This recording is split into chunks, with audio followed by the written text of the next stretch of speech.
Welcome to the pop-up episode of Wild Soul HOPECast, Zebraphina, the balance between light and shadow, where in our 15 minutes of hope, I discuss my new creative project and give you a glimpse into how to balance your light and your shadow. What if the problem isn't that there's too much darkness in the world? What if the real problem is simply imbalance? What if we were never meant to live in extremes, but in conscious understanding? Thought-provoking. Hi, Lovey. Sharon Lee here, creator of Wild Soul Hope, the Hope Method, and author of When the Soul Remembers Hope.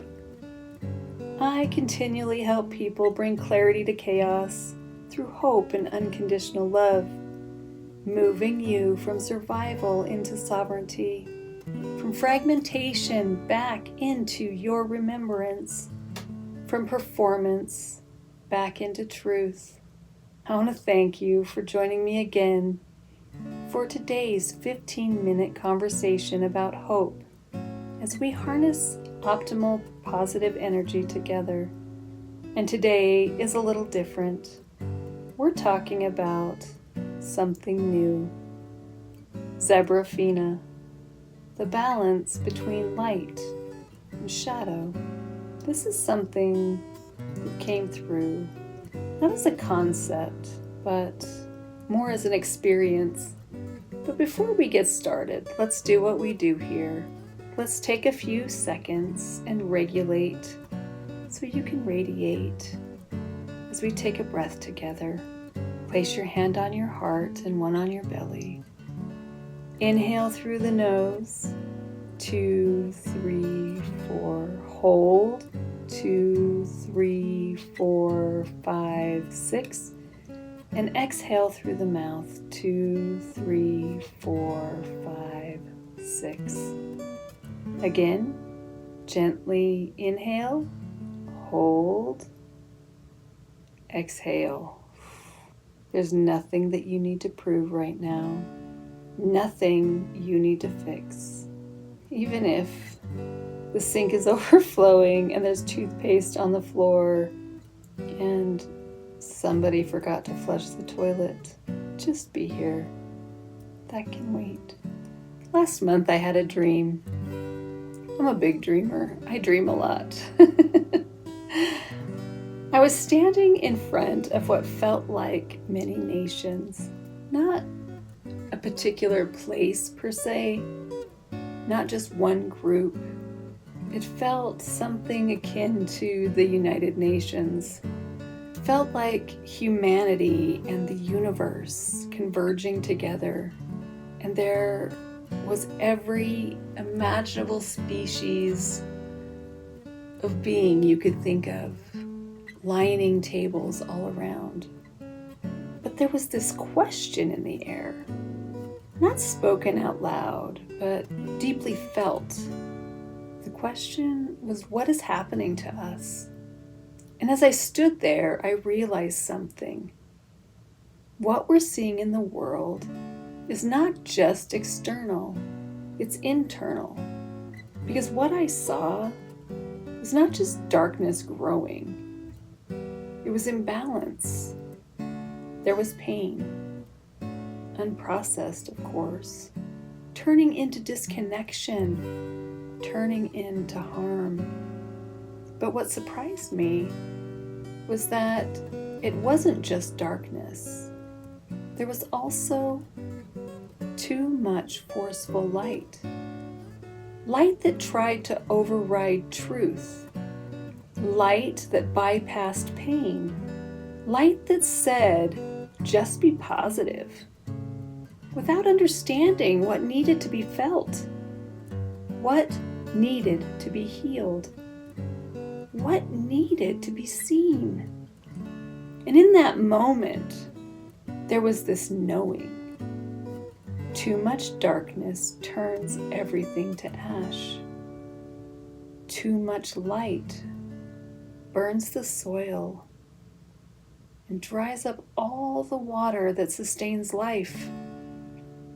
And I remember thinking, we were never meant to live like this. We were meant to live in balance. The darkness cannot have supreme hold on us as humanity. There has to be balance between the darkness and the light. And that balance is something that we have to work towards. And here's the thing, when I woke up, there was this word that stayed with me, Zebraphina. I remember it clearly because I equated the zebra to black and white and yin and yang. And of course, I used the traditional enunciation for zebra. And as I sat with it, it became clear. This isn't just a word. It's a way of understanding. Zebraphina is not about choosing light over dark. And it's not about being consumed by shadow and addiction and darkness and fear and pain and persecution and suffering. It's about integration. It's about recognizing that your light without awareness can become avoidance. And your shadows without understanding can become destruction. But when both are seen, when both are understood, when both are held with acceptance, forgiveness, and unconditional love, they begin to work together. Not against you, but for you. They free you from the mental suffering you have been putting yourself through for years. Zebraphina is not perfection.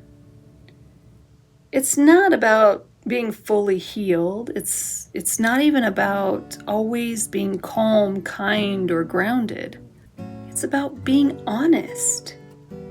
It's about noticing when you're reacting from pain without shaming yourself, when you're reaching for light without bypassing what's real. It's about allowing your strength and your softness to exist in the same time, your grief and your joy, your past and your becoming. Because the truth is, you don't become whole by choosing one side of yourself. You become whole when you stop abandoning parts of yourself.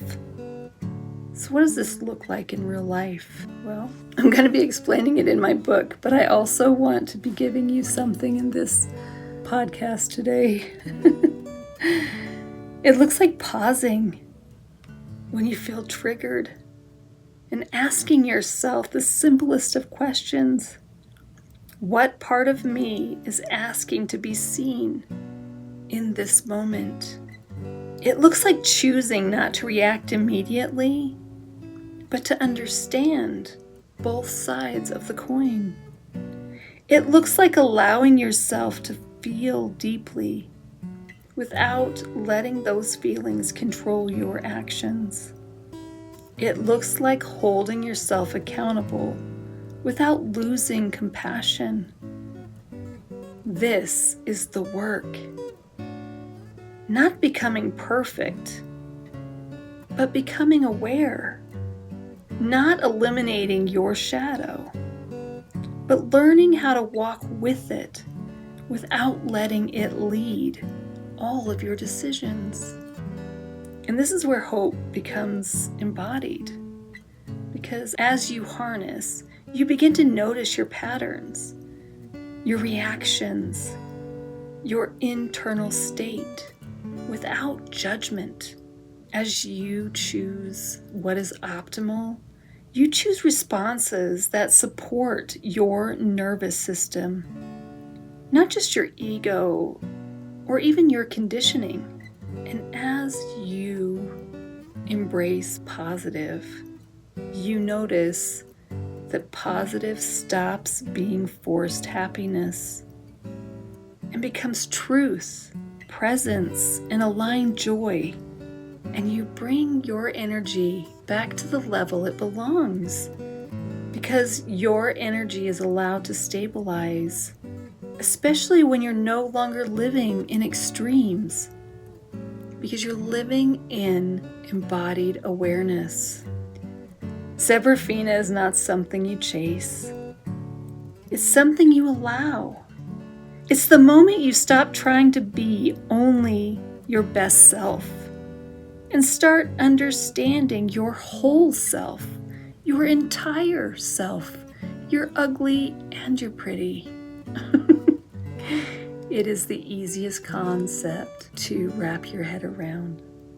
Light and shadow, strength and softness, past and becoming, all of it held with acceptance, forgiveness, and unconditional love.